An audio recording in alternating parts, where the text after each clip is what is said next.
we were able to convince a solid number to back up a Loren Legarda presidency. At ang iniintay na lang ay magkaroon ng sesyon. Ano nangyari? Nakatunog ang Malacanang at nag-umpisa na ang tawagan. Nung una, it didn't seem like people wanted to change their minds until the threats began. There's one senator, well, there are two senators who are magkapatid, both facing possible cases. At ang inoffer sa kanila, nun sa isa, sinabihan talaga siya, kulong o withdraw. That was part of the strategy. Kaya kinasuhan nila ng kinasuhan ang ilang mga senador. Urong-sulong at abang-abang ang marami sa atin sa mga pangyayari sa Senado. May ilang araw na lumalabas ang balita tungkol sa supposedly shake-up sa leadership ng Senado. Mahalaga ito sa gitna ng pag-file ng 2 impeachment na reklamo laban kay Vice President Sara Duterte. Ito yung interesting dyan. Of course, the Senate composition at yung lalong-lalo na ang pinuno ng Senado will be instrumental in how the Senate proceedings on the impeachment trial are going to be conducted. So here's that. So may ilang araw na that the Senate has been talking about a leadership shakeup, a change in it because well, there is trepidation, or there is anticipation, not trepidation necessarily, but anticipation for the proceedings. They have already begun in the House, although the outcome isn't quite sure as of now. However, the temptation is there. For those who do not want a Sara Duterte presidency, this is their final year to be able to move. Political interests will be overwhelming by 2027 dahil sobrang lapit na sa eleksyon. So this 2026, it is, how do you call this? Do, or since we can't say the word, do or be unalived. So, okay, here's what happened. Or here's what allegedly happened according to several people who have been giving us input over the past, few hours. Now, I cannot guarantee the accuracy of this information. Nevertheless, what I can say is that they came from very good sources. Okay, thank you, Ms. Nancy Rivera.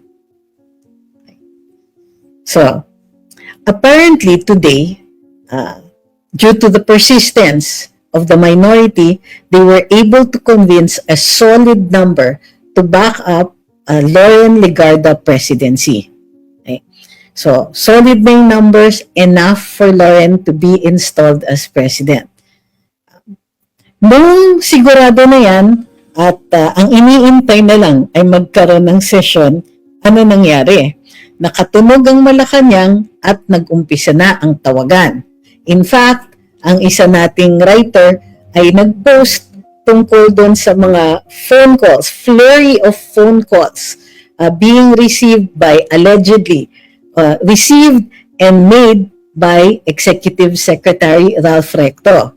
So it was a flurry of phone calls, and then involved were at least 2 oligarchs who they themselves were making phone calls. These are oligarchs deeply involved with the Marcos administration. So, nung una, it didn't seem like people wanted to change their minds. So Loren was going to be Senate President until the threats began. Not exactly threats, pero how do you call this? Offers. Okay. There's one senator, well, there are 2 senators who are magkapatid or siblings, both facing possible cases. At ang inoffer sa kanila, nun sa isa, sinabihan talaga siya, kulong o withdraw. If you don't withdraw your signature, your endorsement or your vote for Senator Loren, you are facing possible jail. Okay. Ulitin ko, yun yung ano. So, magkapatid yun, sumama na rin yung isa. Okay. Next, another senator received a call. May kaso din tong senador na to. Inoferan siya na, o sige, magiging favorable sa iyo o baka dahan-dahan nang mawala yung kaso mo, bumoto ka lang against Loren. Okay. It's like to. So, nung nag-umpisa na yung mga ganyan, ibig sabihin, many of the senators, yung mga humaharap sa mga kaso, they got similar phone calls. Yung iba naman, they got phone calls saying, oh, what do you need? What do you want? Just so that we can maintain your vote against Loren. So, the goal was simple. But that wasn't just the goal. No, it wasn't just to get people to not vote for her, but also para hindi sumama ang loob ni Senator Legarda. Allegedly. Ito po ay uulitin ko ha, hindi ko magagarantiya yung yung absolute accuracy ng sinasabi natin, ngunit ito po ang mga pinapadalang impormasyon sa atin. So, kailangan mapalagay ang loob ni Senator Loren. So, inoferan naman siya na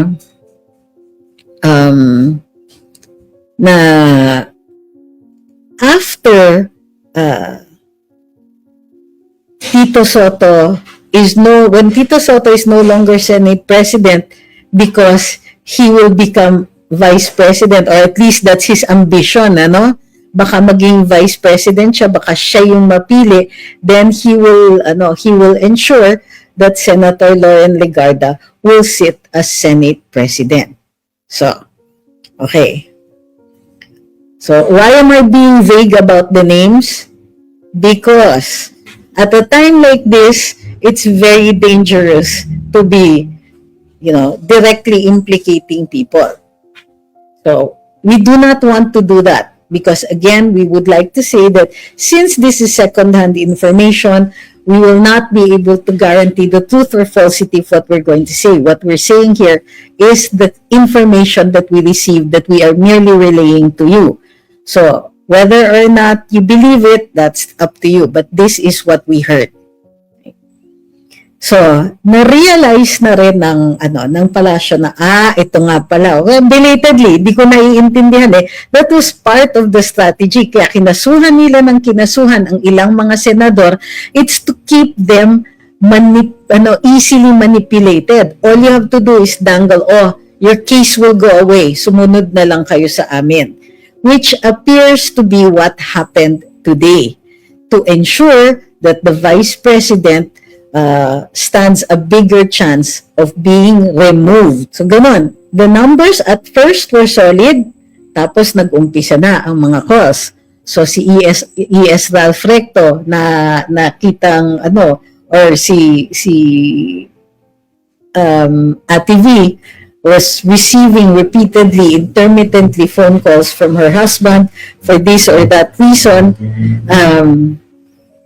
But the other senators, they got more sinister phone calls. Yung mga tipong, you vote against her and you will survive in the Senate.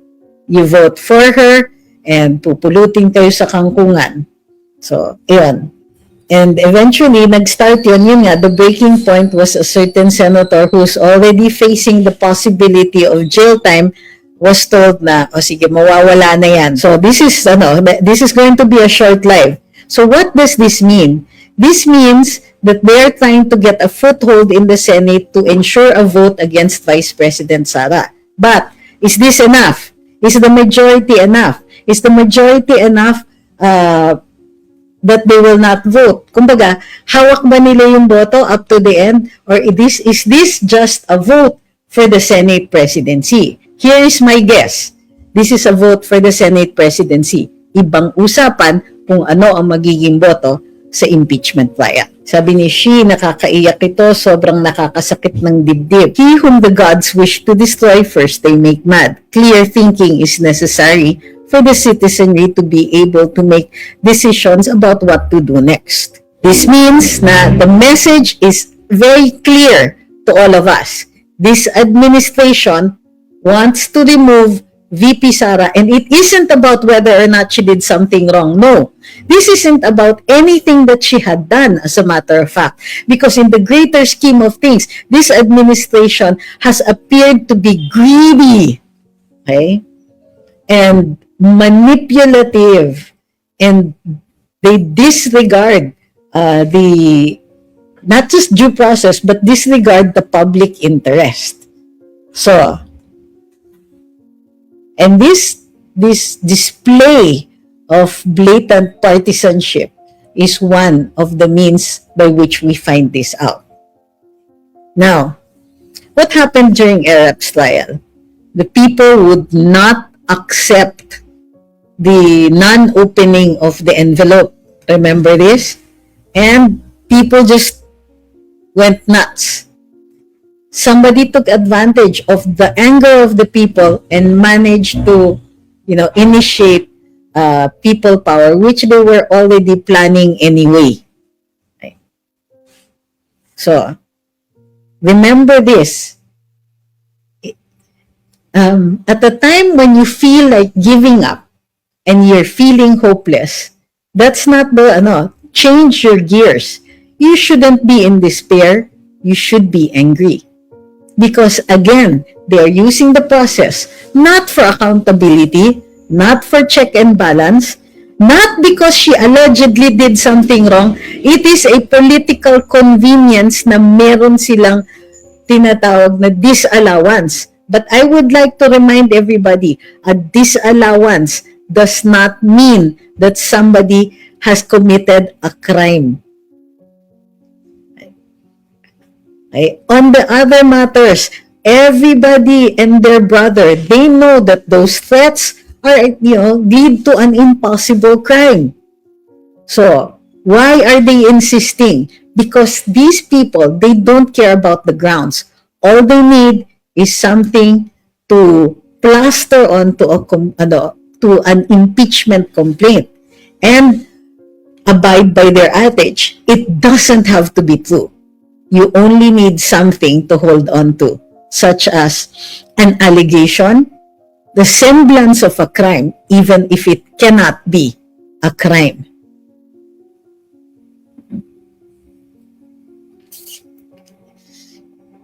Again, when you feel despair, you're going down the wrong direction. Bakit? You're giving up. You're not fighting. That is not a fighting stance. We need to make it absolutely clear to this administration that not only do we disagree, but we find it appalling, ridiculously appalling, that they don't really care about justice. They don't care about the people's welfare. They don't care about the people's desires. They do not care about the mandate that we gave to the Vice President.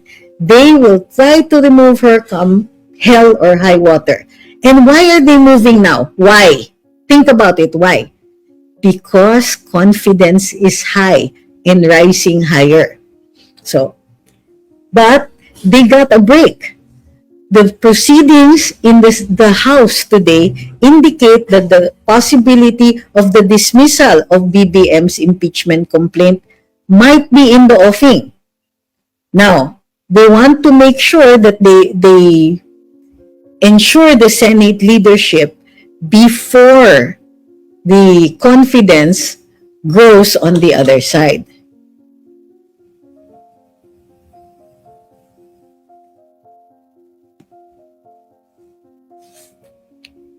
So, again, you must, if you feel very strongly that this administration is not doing this for our benefit, that they're doing it to perpetuate themselves in power, you must speak up.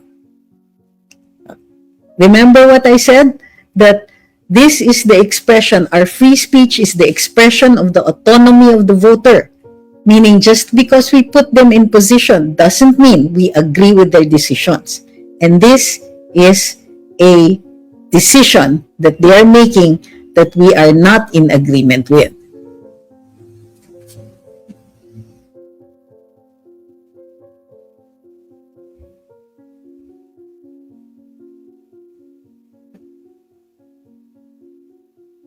Sabi ni John, napakawalang hiya ng admin na ito, pero on the other hand, masyadong natatakot yung senador. Correct. Not just the Senate, but also the House. The House's complicity in this is very clear. Darrell Cruz is asking what is the next step after yung hindi pagtangkap ng impeachment complaint ni na Attorney Harold. Wala na po. Did you not listen to their press conference and the interviews of former Congressman Mike Defensor? The ano ba yan, House leaders or certain members of the House of Representatives put a lot of pressure on the congressmen who had committed to endorse.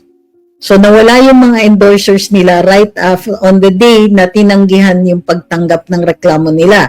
Hindi na sila makakaulit, hindi na sila makakabalik on Monday to try to file the case kasi since na-forward na sa Committee on Justice, nag-umpisa na po yung 1-year ban. So no, there is nothing that they can do anymore unless they can produce the congressmen who are willing to sign to endorse their impeachment complaint.